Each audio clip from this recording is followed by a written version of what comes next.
Hello বন্ধুরা, আমি সঙ্গীতা। আশা করি আপনারা সকলেই ভালো আছেন। আজ আগস্ট মাসের 10 তারিখ, সময় এখন সন্ধ্যে 6টা। সমানে এতদিন বৃষ্টি হচ্ছিল, আর এই টানা বৃষ্টিতে তারপরেই যখন রোদ ওঠে তখন কিন্তু ভীষণ ভালো লাগে। সারা আকাশ জুড়ে রোদ ঝলমল করছে, আকাশের রংটাও কিন্তু খুব সুন্দর লাগছে। আর এপাশের এই জবাটা দেখুন, প্রায় 15 দিন পর ফুটলো। এই হলুদ জবাটা আমার খুবই প্রিয়। সাথে সাদা গোলাপ আর সাদা জবা তো রোজই ফোটে, একটা দুটো করে। চলুন আজকেও কিছু চারা বসিয়ে দেবো। বীজ থেকে যে চারাগুলো গ্রো করেছিলাম, আগের দিনকেই দেখিয়েছিলাম বরবটি এবং শিম বসিয়েছিলাম, আজকে শসার চারাগুলোও বসিয়ে দিলাম। গ্রো ব্যাগের মধ্যে মাটি একেবারেই ভেজা রয়েছে, তবে ময়েশ্চার ভাব যেহেতু রয়েছে তাই একেবারেই জল দেওয়ার প্রয়োজন নেই। জল দিলেই কিন্তু গাছগুলো সব মারা যায়। নতুন নতুন চারা উঠেছে, আর সেই নতুন চারাতে শেকড়গুলো কিন্তু খুবই সূক্ষ্ম থাকে। এর মধ্যে অতিরিক্ত জল দিলেই শেকড় পচে গিয়ে গাছ নষ্ট হয়ে যাবে। সেই জন্য যতক্ষণ না শেকড়টা একটু বাড়বে, গাছটা একটু বড় হবে, ততক্ষণ জল দেওয়া যাবে না। এত রোদ উঠে গিয়েছে, তারপরেও আবার দেখুন 2-1 ফোঁটা বৃষ্টি শুরু হয়ে গিয়েছিল। আমি ভাবলাম আবারও সেই বৃষ্টি, কিন্তু বৃষ্টিটা কমে গিয়েছিল।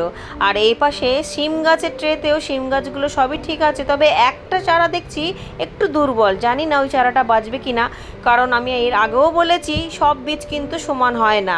সেই চারার মধ্যেও কিন্তু গন্ডগোলটা দেখা যায়। এই দেখুন, এতগুলো চারার মধ্যে একটা চারাই একটু দুর্বল।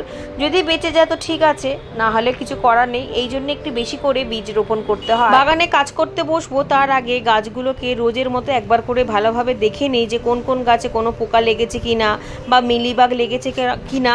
কারণ অল্প থেকেই যদি আমরা চিকিৎসা শুরু করে দিই তাহলে কিন্তু জিনিসগুলো বাড়ে না, আর খুব বাড়াবাড়ি হয়ে যাবার পর তখন ওষুধ দিয়েও কোনো লাভ হবে না।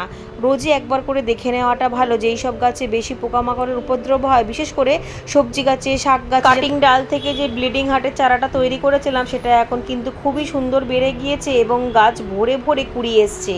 কুড়িগুলো ফুটতে শুরু করেছে, আর সম্পূর্ণ ফুলগুলো যখন ফুটতে শুরু করবে এত সুন্দর লাগবে, এত অসাধারণ লাগবে যে আপনারা ভাবতেও পারবেন না। এত সুন্দর লাগে এই ফুলটা। সমস্ত ফুলটাই সাদা, মধ্যিখান দিয়ে লাল টুকুনি। এত ভালো লাগে। যখন সম্পূর্ণ ফুটবো তখন আপনাদেরকে আবারও আমি ভিডিও করে দেখাবো। এই দেখুন গাছের পাতাগুলো পর্যন্ত কতটা হেলদি। খুব ভালো একটা ফুল গাছ। এই গাছে একেবারেই পোকামাকড় লাগে না। আমি অন্তত দেখিনি। আমার বাগানে তো আগেও ছিল যে মাদার গাছটা মারা গিয়েছিল, সেই মাদার গাছ থেকেই তো আমি ডাল কেটে বসিয়েছিলাম। তখনও কোনো পোকা ছিল না, এখনও কোনো পোকামাকড় লাগে না। আর এদিকে জবা গাছগুলো যতগুলো রয়েছে সবই ডাল কেটে কেটে বসিয়ে দিয়েছি। কয়েকটা তো ডাল থেকে চারা তৈরি হতেও শুরু করে দিয়েছে। আর জবা গাছে কিন্তু খুব দেখে শুনে রাখতে হয়। এই গাছে খাবার যেহেতু বেশি লাগে, পোকাও কিন্তু খুব লাগে, বিশেষ করে মিলিবাগ যদি একবার জবা গাছে লেগে যায় তাহলে কিন্তু ছাড়ানো খুবই কঠিন। সেই জন্য প্রথম থেকেই এইগুলোকে দেখে শুনে রাখতে হবে, একেবারেই নজর ছাড়া করলে চলে না। আর এদিকে বোগেনভেলিয়ার গাছের মাটিগুলো একেবারেই বসে গিয়েছে বৃষ্টিতে পড়াতে, সেগুলো একটুখানি খুশে নিচ্ছি। আর গাছগুলোকে আজকে একটু স্থান পরিবর্তন করব, মাঝে মধ্যে এটা আমি করি।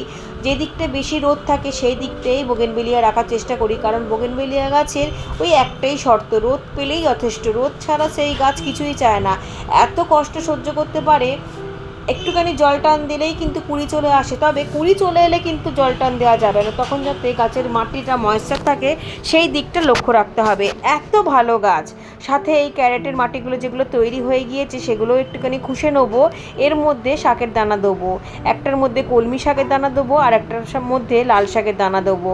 তবে এই মাটিটা যেহেতু এতটাই উন্নত, এর মধ্যে কিন্তু খুব অনায়াসেই ফুল গাছও করা যায়। অনেকেই বলেছেন, কারণ আমি তো জৈবতেই করেছি, কোনো কেমিক্যাল দেওয়া নেই। সবজির খোসা দিয়ে যেহেতু মাটি তৈরি করি, তাই সেই সবজির খোসার মধ্যেই কুমড়োর অনেক দানা ছিল। যেই কুমড়ো বাজার থেকে কিনে এনেছিলাম সেই দানা পরেই কত কুমড়ো শাক হয়েছিল, সেটাও তুলে দিলাম। মাটিটাকে খুশে নেবো। ক্যারেটের মধ্যে দু সাইডে দেখছি দুটো গাছ হয়েছে, একদিকে হলুদ গাছ আর একদিকে উচ্ছে গাছ। এইগুলো থাকুক, এগুলো তুলবো না, এগুলো থাকলে তো কোনো অসুবিধা নেই। মাঝখান দিয়ে শাকের দানা ফেলে দেবো। গাছগুলো যেহেতু হেলদি আছে তাই তুলে আর লাভ নেই। এখান থেকেই সবজি পাওয়া যাবে। আর মাটিটা ভীষণ ঝুরঝুরে। এই সুযোগে একটুখানি গাছের আগাছা ঠাগাছাগুলোও পরিষ্কার করে দিচ্ছি। বর্ষাতে যদিও বা আমি অনেক আগাছা তুলে দিয়েছি, তবুও কিছু কিছু চোখের আড়ালে তো হয়েই যায়। আর এই আগাছা যেহেতু খুবই দ্রুত জন্মে যায়, এগুলোকে না তুললে গাছের খাবার সব এই আগাছাগুলোই খেয়ে নেবে। আগাছা তুলে এবার গাছগুলোকে যেখানটার দিকে রোদটা বেশি পড়ে সেই জায়গাটাতেই দেবো। সাথে ছাদটাকেও একটু ঝাঁট দিয়ে পরিষ্কার করে নেবো। যদিও বা কয়েকদিন আগেও আমি ঝাঁট দিয়েছিলাম এবং গতকালও ঝাঁট দিয়ে দিয়েছিলাম, তাই আজকে আবারও একটুখানি ঝাড় দিয়ে পরিষ্কার করে রাখলে দেখতেও ভালো লাগে আর পোকামাকড়টা একটু কম হয়, আর এসে বসলে শান্তিও পাওয়া যায়, কারণ পরিষ্কার জায়গা সবসময় ভালো লাগে। কাঠের ভুসির মধ্যে কম্পোস্ট তৈরি করে গাছ করি বলে ভীষণই হালকা, তাই তোলা নামাতে খুবই সুবিধা। মাটি দিয়ে করলে গাছ ভালো হয় ঠিক কথা, সেক্ষেত্রে খুব ভারী হয় আর মাটি আমি খুব একটা পাইও না, একেবারেই পাই না, সেই জন্য মাটি আমি ঘরেই তৈরি করে দিই। এই দেখুন গাছগুলোকে এই উপরে রেখেছিলাম, পরে কিন্তু আবারও সরিয়ে দিয়েছিলাম। যতক্ষণ না আমার মন পছন্দ হয় ততক্ষণ আমি বাগানের মধ্যে কাজ করতে থাকি। সকালবেলা বাগানে এসে কলমি শাকের দানা ভিজিয়ে দিয়ে গিয়েছিলাম, সেগুলো ভিজে গেছে, প্রায় 3-4 ঘন্টা মতো ভিজেছে। তারপর ছড়িয়ে দেবো। মাটির মধ্যে তো খাবার দেওয়াই রয়েছে, কোনো কিছুই খাবার দেবো না, কোনো কিছুই মেশাবো না। সাথে লাল শাকের দানাও বসিয়ে দেবো। অনেকক্ষণ রোদের মধ্যে ছিলাম, জল তেষ্টা পেয়ে গিয়েছিল, সেই জন্য একটু জলও খেয়ে নিলাম। জানি এত কড়া রোদের মধ্যে জল খাওয়া ঠিক না, কিন্তু গলা শুকিয়ে যায় তো, তাই খুব কষ্টও হয়। এবার লাল শাকের বীজটা নিয়ে আসবো নিচ থেকে, 3তলার ঘরে রয়েছে, ভুলে যাই, অনেক কিছু হাতের মধ্যে থাকে তো এটা সেটা, সেই জন্য একেবারে মনে করে আনতেও পারি না। আর এত রোদ তো বারবার ওপর নিচ করতেও কষ্ট হয়।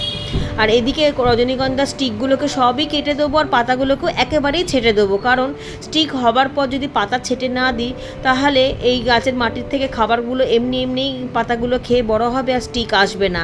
আর যেহেতু বৃষ্টিটা কমে গিয়েছে, যদি বৃষ্টি আবার শুরু হয় তাহলে কিন্তু স্টিক আবারও চলে আসবে, কারণ রজনীগন্ধায় বৃষ্টির মধ্যেই স্টিকটা বেশি ভালো আসে। এই দেখুন পাতাগুলোকে একেবারেই ছোট করে কেটে দিয়েছি, এই পাতাগুলো কম্পোস্টের মধ্যে চলে যাবে। আর উপর দিয়ে একটুখানি খাবার চুন দিয়ে দিয়েছি, আর এখানে কোনো জল টল দেবো না। আর রজনীগন্ধার বাল্ব যেহেতু অনেক বেড়ে যায়, সেই জন্য ফুলেরও অভাব হবে না, এখান থেকে আবারও হবে, তবে একটু সময় লাগবে, বললেই তো আর হবে না, যে কোনো জিনিসের একটা সময় থাকে। লাল শাকের দানাটাও এর মধ্যে নিয়ে চলে এসেছি, কেটে দেবো। আর এই কোম্পানির দানাটা কিন্তু আমি খুবই ব্যবহার করি, এর আগের ভিডিওতেও আমি দেখিয়েছিলাম শীতের সময়। এই দেখুন অল্প করে দানা নেবো, অনেকটাই থাকে, 10 টাকা করে প্যাকেট। আর এই দেখুন দানাগুলো কতটা পুষ্ট, জাস্ট এরভাবে ছড়িয়ে দেবো শুকনো মাটির মধ্যে, ওপর দিয়ে একটু জল স্প্রে করে দেবো। কাজ সব হয়ে গিয়েছে, এবার মাটিগুলোকে খুব ভালোভাবে তুলে গুছিয়ে রেখে দিলাম। আর এই সময় খোলা জায়গাতে একেবারেই মাটি শুকনো করতে দেওয়া ঠিক না, কারণ বৃষ্টি সম্পূর্ণভাবে কমেনি, যখন তখন এসে গেলেই অসুবিধা, ছাদ পুরো নোংরাও হয়ে যাবে এবং মাটিগুলো নষ্টও হয়ে যাবে, জলে বেয়ে কাদা কাদা হয়ে যাবে। এই দেখুন ছাদটাকে পরিষ্কারও করে নিয়েছি আর সমস্ত গাছ এক সাইড ধরে রেখে দিয়েছি, সাথে বোগেনভেলিয়াগুলো রোদযুক্ত জায়গাতে বাঁ সাইড করে রেখেছি। কচু গাছগুলো ভীষণ সুন্দরভাবে বেড়ে গিয়েছে, স্ট্যান্ডগুলোও ভালোভাবে রং করে নিয়েছি, সেই স্ট্যান্ডের ওপর এখন আর কোনো গাছ তুলব না। একটা বীজ তো লাগানো হয়েই গিয়েছে, যেগুলো চারা উঠে গিয়েছিল, এখনও কিন্তু অনেক বীজ থেকে চারা উঠেছে, যেমন লাউ, কুমড়ো, করলা, সেইগুলো কিন্তু আবারও লাগাতে হবে। তার জন্য মাটিটাকে একটু ঠিকঠাক করে নিতে হবে, কোন জায়গায় বসাবো, কোন জায়গাটায় রাখলে সুবিধা হবে, এই সব দেখে বুঝে নিয়ে তারপর চারাগুলোকে বসাবো। এখন চারাগুলো একটু ছোট আছে, আর একটু বাড়ুক, তারপর যেহেতু লাউ কুমড়ো গাছে বেয়ে বেয়ে উঠবে, সেই জন্য যেখানে সেখানে তো রাখা যাবে না, তাহলে বাগানের সৌন্দর্যটা নষ্ট হয়ে যাবে। তবে আমি যেটাই করি না কেন সবই আপনাদের সাথে শেয়ার করব। ঠিক আছে বন্ধুরা, আজকের ভিডিওটা আমি এখানেই শেষ করলাম। সবাই খুব ভালো থাকুন এবং সুস্থ থাকুন।